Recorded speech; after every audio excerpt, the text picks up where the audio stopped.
हरे कृष्ण। परम भगवान श्री कृष्ण की भक्तिमय सेवा के द्वारा हम अपने जीवन के परम लक्ष्य को प्राप्त कर सकते हैं और हमारे जीवन का परम लक्ष्य होना चाहिए इस भौतिक जीवन तथा जन्म मृत्यु के चक्र से हमेशा के लिए मुक्त होना। प्रत्येक जीवात्मा भगवान का शाश्वत सेवक है और जब हम अपने शाश्वत स्वरूप को प्राप्त करते हैं वही है जीवन की पूर्णता।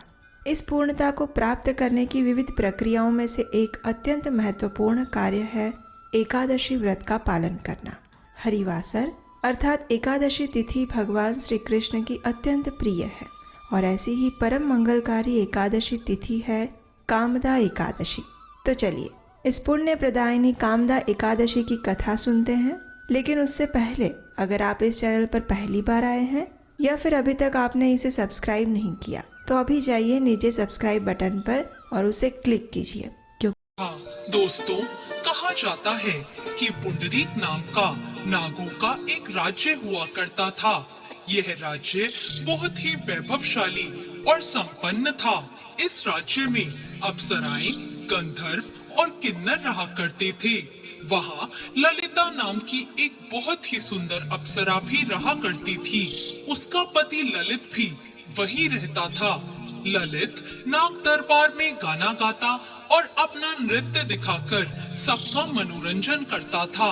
ललित और ललिता का आपस में बहुत प्रेम था।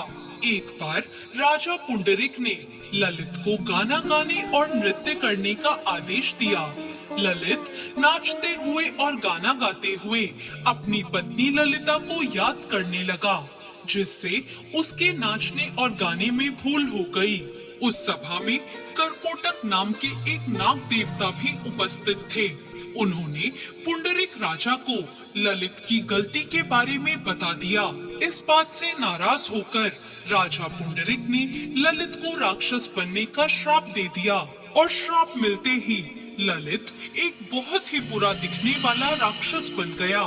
उसकी अप्सरा पत्नी ललिता ये देखकर बहुत दुखी हुई।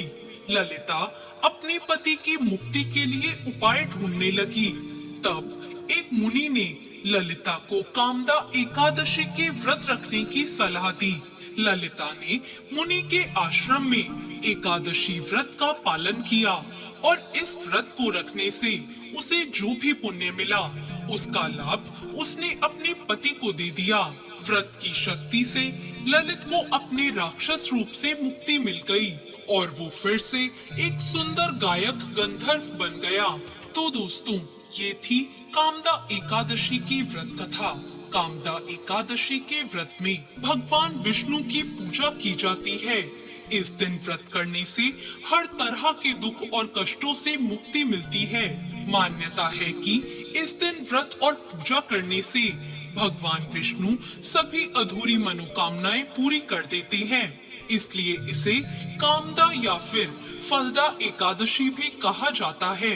कामदा एकादशी